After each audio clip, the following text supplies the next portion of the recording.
যখন আমি পেশোয়ারি হুজুরের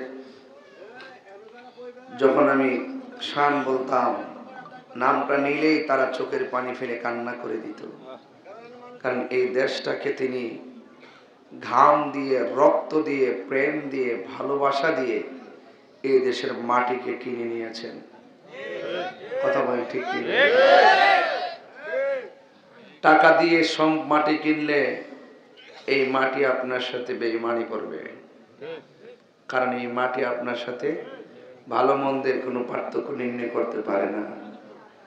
আর যেই জায়গার মাটির মধ্যে আল্লাহর ওলিদের পদচারণা হয়, সেই মাটি আর মাটি থাকে না, সেই মাটি ওলি আল্লাহর জন্য ধন্য হয়ে যায়।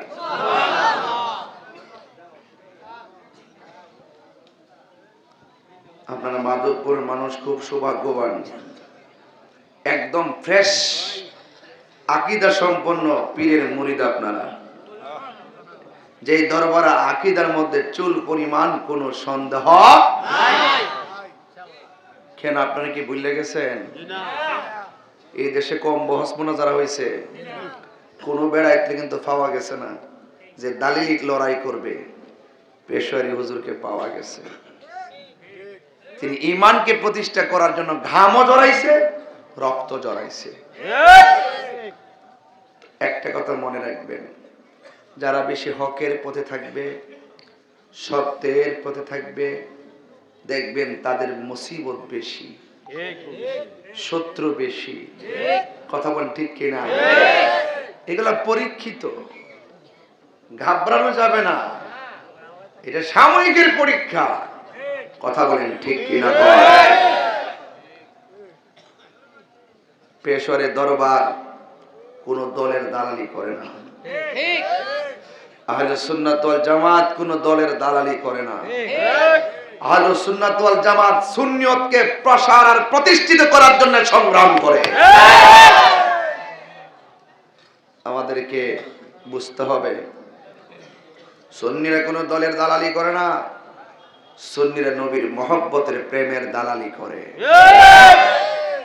আমরা সুন্নিরা যখন কোনো কাজ করি, আমাদের প্রথম টার্গেট গদি থাকে না, আমাদের প্রথম টার্গেট থাকে যে আমরা সুন্নিয়তকে রন্ধ্রে রন্ধ্রে প্রতিষ্ঠা করব। কথা কোন ঠিক কিনা? পেশোয়ারি দরবার এর ব্যতিক্রম নয়। এই জন্য দুনিয়ায় থাকলে পরীক্ষা হবেই হবে। আল্লাহ যাকে ভালোবাসেন বেশি, তাকে পরীক্ষাতে ফেলেন বেশি। তবে দিন শেষে ধৈর্য ধারণ যারা করবে তাদের বিজয় হবে। ঠিক কিনা বলেন? ভাইরা আমার, হিম্মত রাখবেন, সাহস রাখবেন। আমাকে তো বহুত মানুষ অনেক ষড়যন্ত্র করতেছে, আমরা ভয় পাই না। লাল চক্ষুকে আমরা ভয় পাই না, কারণ আমাদের চোখের মধ্যে আছে মদিনা ওয়ালার সবুজ গম্বুজের দৃশ্য। যেই চোখে সবুজ গম্বুজের দৃশ্য আছে, সেই চোখে কি কোনো লাল চক্ষু পড়ে? ওয়ালানাবলুওয়ান্নাকুম বিশাইইম মিনাল খাউফি ওয়াল জু'i ওয়া নাকসিম মিনাল আমওয়াল ওয়াল আনফুসি ওয়াস সামারাত ওয়া বাশশিরিস সাবিরিন। আল্লাহ যাকে বেশি ভালোবাসবেন, আল্লাহ বলছেন আমি তাকে পরীক্ষা করব। আমি আল্লাহ তাকে ভয় দিয়ে পরীক্ষা করব, ক্ষুধা দিয়ে পরীক্ষা করব, সম্পদের নুকসান দিয়ে পরীক্ষা করব, রোগ বিমার দিয়ে পরীক্ষা করব। সমস্ত পরীক্ষায় যদি আপনি ধৈর্য ধারণ করতে পারেন, আল্লাহ পাক বলছেন ওয়া বাশশিরিস সাবিরিন, তোমার জন্য রয়েছে জান্নাতের শুভ সংবাদ। ইমামে আজম আবু হানিফা রাহমাতুল্লাহ আলাইহি জেলে ছিলেন, বিনা কারণে অনেক মানুষ দোষী হয় না? বিনা কারণে দোষের দোষী। এই জন্য সবকিছুর ঊর্ধ্বে হলো আমরা নবীকে ভালোবাসি, এতে কোনো সন্দেহ নাই। ভাইরা আমার, তাকওয়ার কথা বলছিলেন। তাকওয়া, হ্যাঁ হ্যাঁ, জি জি জি। ভাইরা আমার, তাকওয়া মানে হলো আল্লাহর ভয়। কার ভয়? আল্লাহর ভয়। আল্লাহ পাক মুত্তাকিদেরকে অনেক ভালোবাসেন। হাতের মধ্যে রাত্রে একটার পর একটা মদের বোতল নিলেন, মুখটা খুললেন, দরজা লাগাই দিলেন, মুখে দেওয়ার সময় ভাবতেছেন আমারও তো কেউ দেখে না, একজন দেখে, তিনি কে? আল্লাহ। এটার নাম তাকওয়া। আল্লাহর হাবিব বলেন হাশরের মাঠে 7 শ্রেণীর মানুষকে আল্লাহ পাক জান্নাতের নিচে আশ্রয় দিবেন, আর আজিমের নিচে আশ্রয় দিবেন। কিসের নিচে? আরশ আজিমের নিচে। এর মধ্যে এক শ্রেণী হলো যারা আল্লাহর ভয়ে গুনার কাজ ছেড়ে দেয়।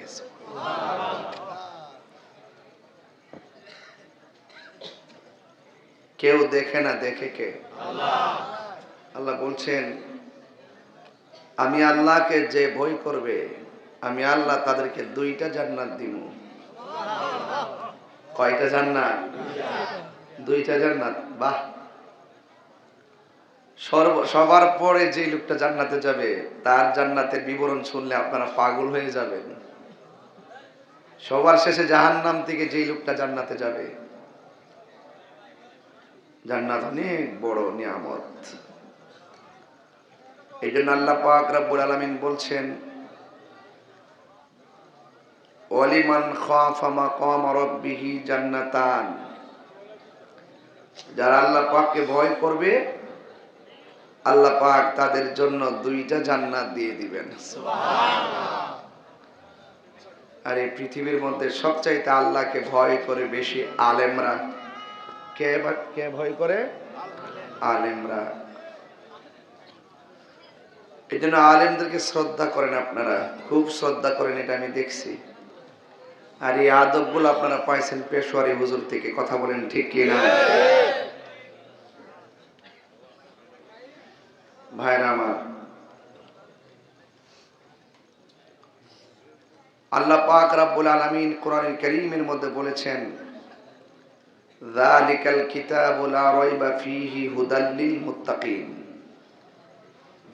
মুনাফিকরাও কোরআন পড়বে, মুনাফিকরাও কোরআন পড়বে, কিন্তু কোরআনের যে হাকিকত তার কন্টেন্ট নিচে যাবে না, কারণ সে মুনাফিক। এই জন্য আল্লাহ বলছেন এই কোরআনটা এমন একটা গ্রন্থ যেটা মুত্তাকিনদের জন্য পথ প্রদর্শনকারী। এই জায়গায় আমার আল্লাহ পাক বলছেন ইন্নালিল মুত্তাকিনা মাফাজা, যারা মুত্তাকি হবে তারা সফল কাম। হাদাইকা ওয়া আনাবা, আমার আল্লাহ বলছেন মুত্তাকিনদেরকে আমি অসংখ্য আঙ্গুর ফলের বাগান উপহার দিব। সুবহানাল্লাহ। সব মুত্তাকি। ওয়া'লামু আন্নাল্লাহা মা'আল মুত্তাকিন, জেনে রেখো তোমাদের সাথে যদি কেউ নাও থাকে, তোমাদের অন্তরে যদি আমি আল্লাহর ভয় থাকে, আমি আল্লাহ তোমাদের সাথে রয়েছি। সুবহানাল্লাহ। কে রয়েছেন? আল্লাহ রয়েছেন। আল্লাহু ওয়ালিয়ুল্লাযীনা আমানু ইখরিজুহুম মিনাজ যুলুমাতি ইলান নূর। আল্লাহর বন্ধু যারা হবে তারা ঈমানদার। আল্লাহর বন্ধু যারা হবে, আল্লাহ পাক তাদের, আল্লাহ পাকের বন্ধু তারাই যারা ঈমানদার। বন্ধু হতে গেলে ঈমানদার হওয়া লাগবে। কথা বলেন ঠিক কি না? ঈমান ছাড়া যদি আপনি নামাজ পড়তে পড়তে কপালে দাগও লাগান, কোনো লাভ হবে না। এই জন্যই আপনাদের সকলকে তাকওয়াবান হতে হবে। আল্লাহ বলছেন তোমার সাথে যারা তাকওয়াবান তাদের সাথে আমি আল্লাহ রয়েছি। আর তাকওয়াবান কেন হবেন? আপনাকে পৃথিবী ছেড়ে চলে যেতে হবে, পৃথিবী ছেড়ে চলে যেতে হবে। যারা 2 হাত মাটির নিচে কবরে পড়ে আছে তারা আর আমরা যারা মাটির উপরে আছি তারা এক না। লা ওয়া মা ইয়াস্তাবিল আহইয়াউ ওয়ালাল আমওয়াত, যারা জিন্দা এবং যারা মৃত্যু তারা এক না। কবরের উপরে যারা আছেন আপনারা একজন আরেকজনের দেখতেছেন, ফোনে আলাপ করতেছেন, কিন্তু কবরের মানুষ আমাদের সাথে কথা বলার সুযোগ নাই, আমরাও তাদের সাথে কথা বলার কোনো সুযোগ নাই।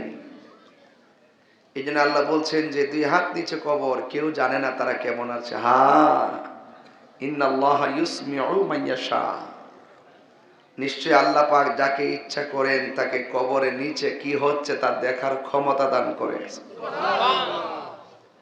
এই ক্ষমতা যদি অর্জন করতে হয় আপনাকে তো কোয়ালিটি অর্জন করতে হবে।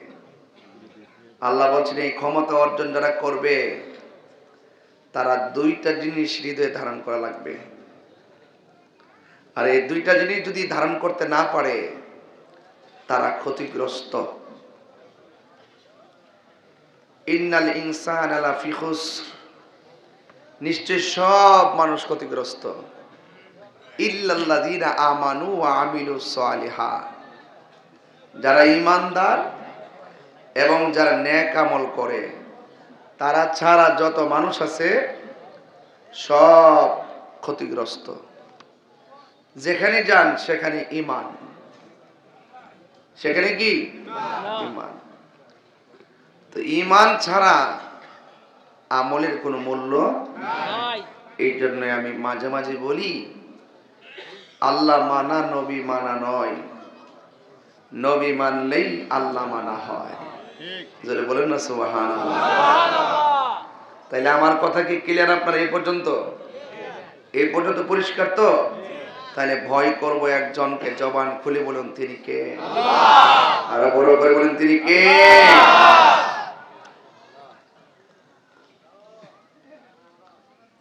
আল্লাহর ওলি এমনি হওয়া যায় না। আল্লাহর ওলি হতে গেলে কর্ম করা লাগে। কি করা লাগে? কর্ম। আপনি 5 ওয়াক্ত নামাজ পড়বেন, 5 ওয়াক্ত নামাজ পড়লে আপনি সাধারণ বান্দা থেকে খাঁটি বান্দা হবেন যদি ঈমান থাকে। আর 5 ওয়াক্ত নামাজের পর যদি আপনি ওভারটাইম করেন, বিদেশ যাওয়ার পর আপনার বেতন হইল 70,000, 10টা থেকে 11, 12, 1টা, 2টা, 3টা, 4টা, 5টা, 6টা পর্যন্ত আসতে। এরপর আপনি এশারের নামাজের পর আরেক জায়গায় 1 ঘন্টা কাজ বের করলেন, এটারে বলে ওভারটাইম। তো ওভারটাইম করে বেতন পাইলে 70-এর সাথে 30 যোগ হইলে কত হয়? এটারে ওভারটাইম। আর আরবি ভাষায় কোন নফল। আমরা বান্দাদের ক্ষেত্রে আল্লাহ পাক লাগাইছেন নফল, এটা ওভারটাইম। বান্দারে আমি আল্লাহ যে তোরে দুনিয়াতে পাঠাইছি, তোর আমি ফরজ কিছু দিছি, ফরজ যেটা আবশ্যক, এর বাইরে আমি তোরে ওভারটাইম দিছি নফল। নফল মানে হলো অতিরিক্ত। যেমন আমার নবীর উপর নফল ছিল একটা নামাজ, ওয়া মিনাল লাইলি ফাতাহাজ্জাত বিহি নাফিলাতাল লাক। ওই নাফিলাত মানে নফল, অতিরিক্ত। তো আল্লাহর হাবিব বলেন যারা 5 ওয়াক্ত নামাজের পরে বেশি বেশি করে নফল ইবাদত করবে তখন ওই তারা আর বান্দা থাকবে না, এরা আল্লাহর বন্ধু হয়ে যাবে। সুবহানাল্লাহ। এজন্য রাসূল বলছেন নফলের দ্বারা বান্দা বন্ধু হয়ে যায়, নফলের দ্বারা বান্দা বন্ধু হয়ে যায়। কোনো ফরজের ত্রুটি হয়ে গেলে এই নফলগুলো আপনার জন্য অনেক বাটকারা হয়ে যাবে। আরেকটা কথা বলছেন যে বাড়ি ঘরের মধ্যে যদি কোনো পাগল আসে, গায়ের মধ্যে ছালা ডালা পইরা থাকে না অনেকে, চুলটুল আওলা জলা আসেনি, এদেরকে ধমক দিতে রাসূল নিষেধ করছে। কারণ কার ভিতরে কি আছে এটা কি আপনি জানেন? কেউ আপনি পারবেন নি একটা ছালা পইরা বাজারে যায় হাঁটতে? তো যেই বেটা বাড়ি ঘর ছাইরা ছালা পইরা এসে এলাকা এলাকায় ঘুরে, চাইলা দিলে খায়, না দিলে খায় না। হ্যাঁ, রাসূল বলছেন এই প্রকৃতির মানুষগুলো আউলা জাউলা, চুলগুলো এলোমেলো, আর গায়ের মধ্যে সালাডালা পরানো, এদেরকে ধমক দিও না, কারণ পৃথিবীর মধ্যে যত কুতুব হবে তাদের লক্ষণটা হবে এরকম।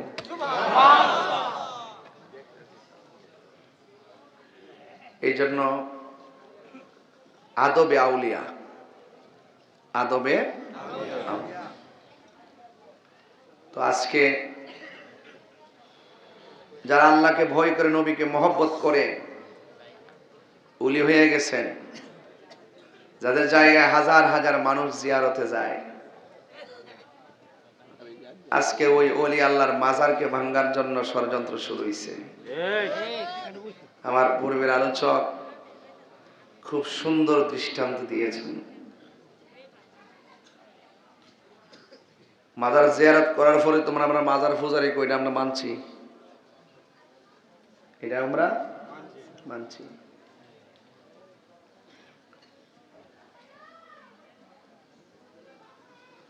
কেন মানছি? এদের কথায় আমাদের কিছু আসে যায় না। জিয়ারত জায়েজ, জিয়ারত সুন্নাত, সুন্নাত নবী নিজে জিয়ারত করেছেন।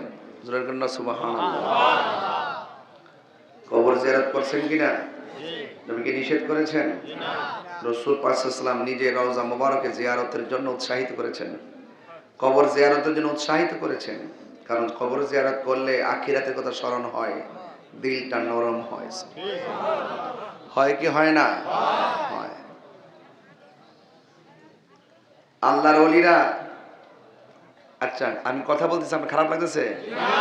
কথা বলার একটা উদ্দেশ্য আছে। উদ্দেশ্য হইল যে আপনার একটু প্রথম এলেমেলে ছিলেন এবং অনেকগুলো মানুষ বাইরে ছিল, এরা নিজেরা মতো একটু বসুক, এরপরে আমি কিছু বলবো। তবে কথাগুলো মূল্যবান, কথাগুলো মূল্যবান। এদিকে তাকান। আচ্ছা, আকাশে তারকা আসেনি? কথা কয় না? মাগরিবের পরে দেখবেন কিছু বড় বড় তারকা ওঠে। কেউ মুরব্বীরা মাগরিবের পর দেখবেন কিছু বড়, এটা আমরা সাক্ষী কই। কি কয় আমাদের এলাকার? কি কয়? এই সাক্ষীটা কি সাক্ষী আমি বুঝি না এখনো। সাক্ষী কয় আর কি, মুরব্বীরা কয়। মাগরিবের পর পর দেখবেন একটা তারকা প্রথম উঠে ওই চাঁদার পাশাপাশি থাকে, চাঁদটার পাশাপাশি। এরপর আবার ছোট ছোট তারকা ওঠে। এরপর একটু গভীর রজনী হইলে দেখবেন অন্ধকার রাত্রে একদম সারাটা আসমান আলোকে একবারে তারকা দিয়ে সাজায়। সকালবেলা যখন হতে থাকে তখন তারকাগুলো কি আর দেখা যায়? কোথায় যায় এগুলা?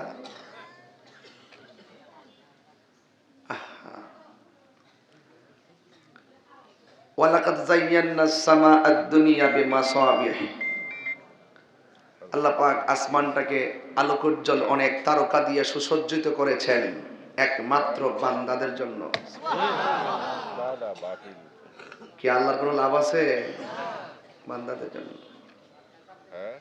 আবার ওই তারকার ভিতরে কিছু বুলেট বানাইছে আল্লাহ। কি বানাইছে? বুলেট।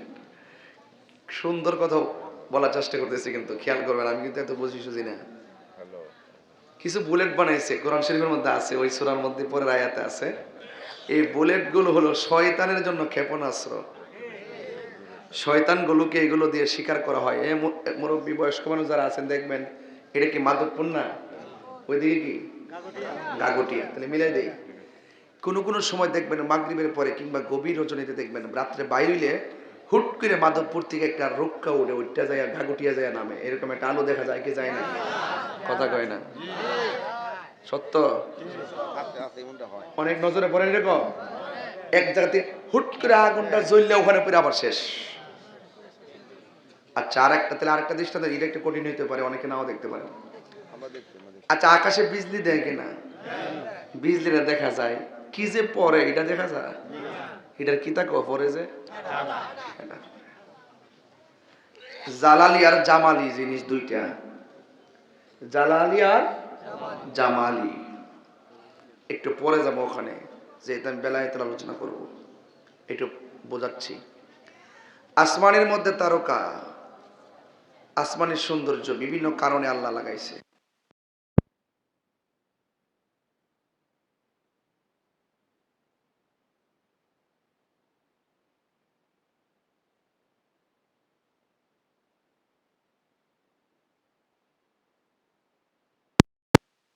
টাওয়ার আছে?